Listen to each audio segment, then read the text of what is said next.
એક રચના, એક પંક્તિ યાદ આવતી હતી કે અજવાળોની દોરી પર ચાલવાની આદત,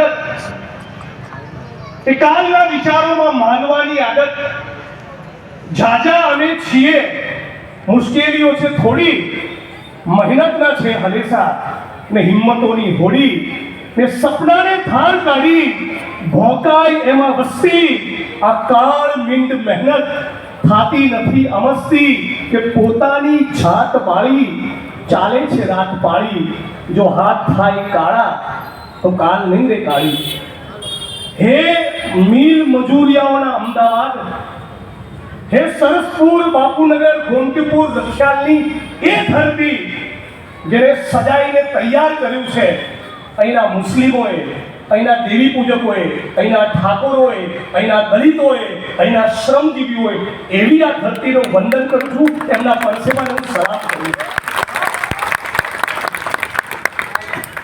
આ પરસેવાને એટલા માટે સલામ કરું છું કે માનનીય અમિતભાઈ અને હું ગુજરાતની વિધાનસભાના જે મકાનમાં બેસીએ છીએ, એ પણ જે કડિયા મજૂરોનો પરસેવો છે એ આ પૂર્વ અમદાવાદમાંથી આવે છે, સેટેલાઇટમાંથી ને આંબલી રોડમાંથી નહીં. આ અમદાવાદ શહેર એ બન્યું છે કોઈના પરસેવાથી તૈયાર થયું છે, તે પૂર્વ અમદાવાદનો પરસેવો છે. એટલે પહેલી બાજુનું અમદાવાદની જે ગાડીઓ ફરે છે, પહેલી બાજુનું અમદાવાદની જે ચકાચોલ છે, પહેલી બાજુનું અમદાવાદની જે ઊંચી ઇમારત ને બિલ્ડિંગો છે, એના મૂળમાં આપણો પરસેવો છે, આપણું લોહી છે. વોટ ચોર ગદ્દી છોડ. આ નારું એટલા માટે કે સરસપુરમાં ગોમતીપુર ચારકોણા કબ્રસ્તાન પાસે, ઈસનપુરમાં માલધારી સમાજના ઓઢવ વિસ્તારમાં, સુભાષપ્રીતિ ઠાકોર સમાજની વસ્તીમાં, ચાંદખેડા મોટેરા દલિત અને માલધારી ઠાકોર સમાજની વસ્તીમાં, ચંડોળાના મુસ્લિમ સમાજની વસ્તીમાં આ સરકાર રાત દિવસ બુલડોઝર ફેરવી તમને નેસ્તો નાબૂદ કરી, તમારી આખી જિંદગીની પાય જોડીને તમે જે કાચું ઝૂંપડું કે 2 માળનું મકાન બનાવ્યું કે 1 રૂમ રસોડાનું ઘર બાંધ્યું, આ તમામ તોડીને તમને નવરા કરે છે. અને એ છતાં આ સરકારને બીક એટલા માટે નથી કે 5 કરોડ લોકો જેણે વોટ નથી આપ્યા એના પણ વોટોની કાનૂન અને બંધારણના ધજિયા ઉડાડીને ગણતરી કરીને નરેન્દ્ર મોદીએ આ દેશનો પ્રધાનમંત્રી થયો છે. જે લોકો મતદાર છે એની ચોકડી મારી લિસ્ટમાંથી નામ કાઢી નાખ્યા. જે મતદાર નથી એવા હજારો લાખો લોકોને, લગભગ 5 કરોડ લોકોને 79 જેટલી પાર્લામેન્ટ સીટમાં મતદાર બનાવ્યા. 2 રૂમ રસોડાના ઘરમાં મુશ્કેલી સાથે 5-7 જણા રહેતા હોય, મજૂરિયા હોય, પ્રવાસી મજૂર હોય તો 5 ના 15 રહે, 20 રહે તો 15, 17, 20 જણા માંડ કોઈ ખોલીમાં ઘરમાં રહેતા હોય તો વોટ 15-20 આપે. એના બદલે 2 રૂમ રસોડાના મકાનમાંથી 250 મતદાર નીકળ્યા. આ ક્યાંથી નીકળ્યા? આ તમારી છાતી પર બુલડોઝર ફેરવવા માટે નીકળ્યા. તમને રોટી, કપડા, મકાન આપવું નથી, તમને આત્મસન્માન આપવું નથી, ફિક્સ પગાર આઉટસોર્સિંગ કોન્ટ્રાક્ટમાં તમારી જોડે વૈતરું કરાવવું છે, ઘોડા પર ચડવા દેવા નથી દલિતોને, ફક્ત મુસલમાન હોવાના કારણે ધર્મની રાજનીતિ કરીને, કોમવાદ કરીને મુસ્લિમ સમુદાયને ટાર્ગેટ કરવો છે. નથી કરાવવી વસ્તી ગણતરી ઓબીસી સમાજ માટે સરકારને. આ તમારા તમામ પ્રશ્નો ઉપર બુલડોઝર ફેરવવા માટે આ વોટ ચોરી કરી છે. એની સામે તમારે લડવું પડશે. મારા કરતા આ મુદ્દે તમારે લડવાની જરૂર છે. હું કાલે ઉઠીને ધારાસભ્ય નહીં હોઉં, વકાલત કરીશ હાઈકોર્ટમાં તો મારું જીવન ચાલી જશે.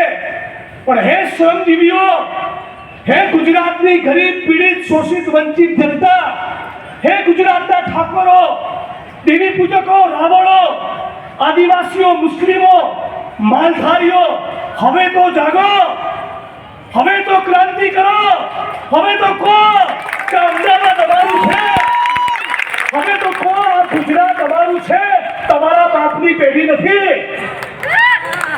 સૌરાષ્ટ્ર, ઉત્તર ગુજરાત ને ચરોતરના ખૂણે ખૂણેથી 1930 માં ને 40 માં ને 50 માં ને 60 માં લોકો અહીંયા ઠલવાયા, ત્યારે અમદાવાદ શહેર બેઠું થયું, ત્યારે આ સુરત ને વડોદરા ને રાજકોટ તૈયાર થયા, બીજા કોઈ ગ્રહ પરથી આવેલા નથી. તો શહેર આપણું, પરસેવો આપણો, ઈંટોના ભઠ્ઠામાં આપણે, ચણતર પ્લાસ્ટરની સાઇટ ઉપર આપણે, કેમિકલની ફેક્ટરીઓમાં આપણે, આશા વર્કર બેન આપણી બેન, આંગણવાડીમાં આપણે, જીઆરસીના જવાન આપણે, સફાઈ કામદાર આપણે, ઉદ્યોગપતિઓને ત્યાં મજૂરી કરવાના આપણે, એલઆરડી ના જવાનો, કોન્સ્ટેબલો આપણે, પંચાયતના પટાવાળા આપણે, આખું ગુજરાત આપણું. અરે સારાઓ બુલડોઝર ફેરવે. એસસી, એસટી, ઓબીસી, માઇનોરિટી, કિસાન, મજદૂર, કોન્ટ્રાક્ટ સિસ્ટમનો ભોગ બનેલા કર્મચારીઓ, આ બધા એક સુરે થાવ તો આખું ગુજરાત આપણું છે. 85-90% આપણે, અને રાજ કરે આના 15% લૂંટેરાઓ.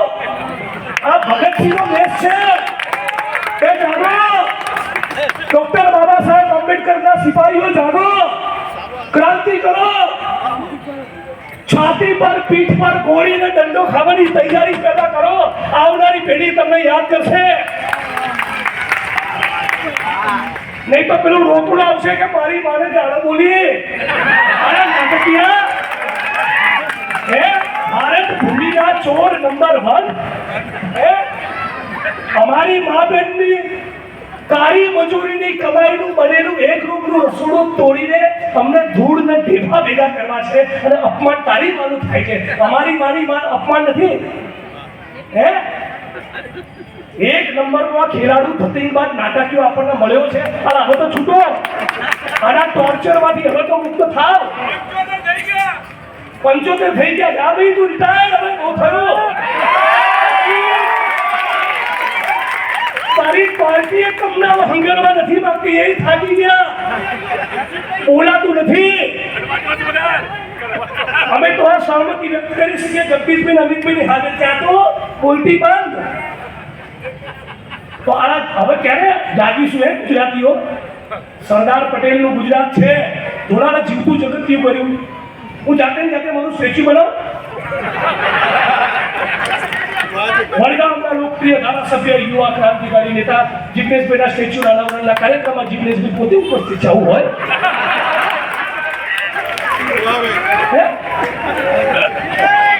સરદાર વલ્લભભાઈ પટેલનું નામ કાઢી પોતાનું લગાડી વાળા હદ છે યાર. અરે કોઈ આપણું ગુજરાત ચૂપ. પટેલ સમાજને આ મંચ ઉપરથી બહુ પ્રેમ અને આદર સાથે સોનલબેનની ઉપસ્થિતિમાં ફરી એકવાર કહું છું કે મારા કસમ, ડોક્ટર ભીમરાવ બાબા સાહેબ આંબેડકરનું નામ ઘૂસ્યું હોય ને તરીકો ફાડી નાખે.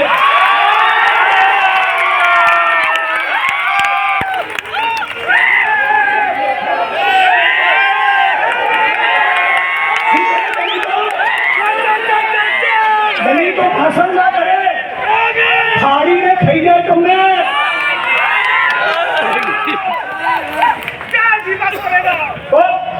આ મુદ્દે તમે જે ચાર્જ થયા, એવા ઈસનપુરના ઘર બચાવવા માટે ટાઈટ થવાનું છે, અને 15મી ઓક્ટોબરના દિવસે મુખ્યમંત્રીના ઘરે જવાનું છે, ભૂપેન્દ્રભાઈ પટેલના, અને કહેવા માટે કે મૃદુ ને મક્કમ થી ફરોજો હાડા ઢીલા થસ.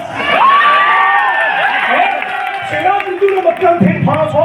પત્તર ઠોકી ગાડી અમારી, અને 400 નો બાટલો 1200 માં આપો છો. પેટ્રોલ મોંઘું, ઘાસ તેલ મોંઘું, ડીઝલ મોંઘું, ભાડા મોંઘા, શિક્ષણ મોંઘું, આરોગ્ય મોંઘું, મજૂરોને નીચોવી નાખ્યા, નીચોવી. હમણાં ફેક્ટરી એક્ટમાં કારખાના ધારામાં સુધારો લાયા. 12 કલાક.